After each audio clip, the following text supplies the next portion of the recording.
যারা যারা চাকরি রিলেটেড গুরুত্বপূর্ণ আপডেট নিউজটা দেখার জন্য ক্লিক করেছেন, ভিডিওটি দেখতে লাইক দিয়ে কন্টিনিউ করা অনুরোধ জানাচ্ছি। আসসালামু আলাইকুম বন্ধুরা, বরাবর মতো আবারও দুর্দান্ত একটি আপডেট নিউজ নিয়ে আপনাদের মাঝে হাজির হচ্ছি।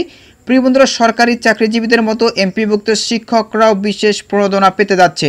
এমপিভুক্ত শিক্ষকদের বিশেষ প্রণোদনার অগ্রগতি কতদূর আজকের এই ভিডিওটির মাধ্যমে জানতে পারবেন। সো অবশ্যই ভিডিওটি প্রথম থেকে শেষ অবধি দেখার চেষ্টা করবেন। তাহলে চলুন মূল ভিডিওটি শুরু করা যাক। প্রিয় বন্ধুরা, মূল ভিডিওটি শুরু করার আগে বরাবর মতো ছোট্ট একটি রিকোয়েস্ট থাকবে, আপনি যদি আমাদের এই পরিবারের নতুন দর্শক হয়ে থাকেন, এরকম নতুন নতুন চাকরি রিলেটেড আপডেট নিউজ সবার আগে পেতে আমাদের এই চ্যানেলটি সাবস্ক্রাইব করে রাখুন। প্রিয় বন্ধুরা, প্রতিবেদনে উল্লেখ করা হচ্ছে বিশেষ প্রণোদনা পেতে এমপিভুক্ত শিক্ষকরা প্রজ্ঞাপনের অপেক্ষায়। নিচে একদম বিস্তারিতভাবে উল্লেখ করা হচ্ছে। প্রতিবেদনে বলা হচ্ছে সরকারি কর্মকর্তা কর্মচারীদের প্রণোদনার হার বাড়িয়ে প্রজ্ঞাপন জারি করেছে সরকার। তবে এমপিভুক্ত প্রায় 5.5 লাখ শিক্ষক কর্মচারী এ সুবিধা পাবেন কিনা তা জানার অপেক্ষায় সারা দেশের শিক্ষকরা। সংশ্লিষ্ট দপ্তরগুলো থেকে এখনও স্পষ্ট কোনো ঘোষণা নেই। ফলে বিষয়টি নিয়ে নানা প্রশ্নের পাশাপাশি অসন্তোষও দেখা দিয়েছে শিক্ষক কর্মচারীদের মধ্যে। তাদের ভরসাস্থল দৈনিক শিক্ষা.com ও দৈনিক আমাদের বার্তায় টেলিফোন করে জানতে চাচ্ছেন, সরকারের উপর মহলে যোগাযোগ করে অগ্রগতি জানার অনুরোধ জানাচ্ছেন। এমন প্রেক্ষাপটে সেই 2015 খ্রিস্টাব্দে পে স্কেল ঘোষণার পরপর যে ভূমিকা নিয়েছিল দৈনিক শিক্ষা.com, এবার একই ভূমিকা নিয়েছে, যোগাযোগ করেছে সরকারের উপর মহলে। তবে এই বিষয়ে শিক্ষা মন্ত্রণালয় কেউ কিছু জানেন না বলে জানা গেছে।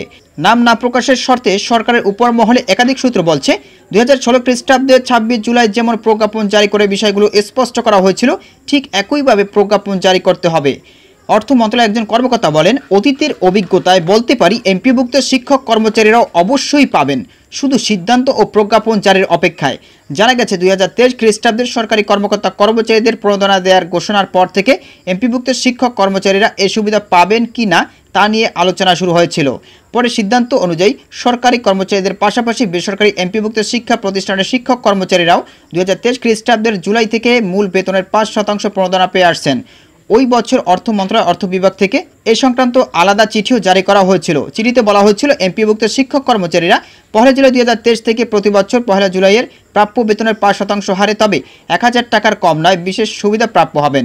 অর্থ মন্ত্রণালয় ওই চিঠিটি তখন শিক্ষা মন্ত্রণালয়ের ওয়েবসাইটেও দেখা দিয়েছিল। শিক্ষা মন্ত্রণালয়ের ওয়েবসাইটেও দেওয়া হয়েছিল। এখানে দেখতে পাচ্ছেন 2023 খ্রিস্টাব্দে সেই চিঠিটি তুলে ধরা হলো। দেখতেই পাচ্ছেন চিঠিটি, আপনারা ভিডিওটা পজ করে ভালোভাবে দেখে নেবেন। এখানে বলা হয়েছে বেসরকারি হলেও এমপিভুক্ত শিক্ষক কর্মচারীরা সরকার থেকে মাসে মূল বেতন ও কিছু ভাতা পান। সরকার ঘোষিত বৈশাখী ভাতা এবং বার্ষিক বেতন বৃদ্ধি ইনক্রিমেন্ট সুবিধাও তারা পান। একই সঙ্গে এবছর ঈদুল আজহা থেকে 50% হারে উৎসব ভাতাও পাচ্ছেন তারা। তো প্রিয় বন্ধুরা, এই ছিল মূলত আজকের আপডেট নিউজ। এই বিষয়ে যদি আপনাদের কোনো ব্যক্তিগত মতামত থেকে থাকে তাহলে অবশ্যই কমেন্ট করে জানাবেন। পরবর্তীতে নতুন করে ভিডিও নিয়ে আপনাদের মাঝে হাজির হব। সবাই ভালো থাকবেন, সুস্থ থাকবেন, আমাদের ইউটিউব চ্যানেলটি সাবস্ক্রাইব করে আমাদের চ্যানেলের সাথে থাকবেন। ধন্যবাদ সবাইকে।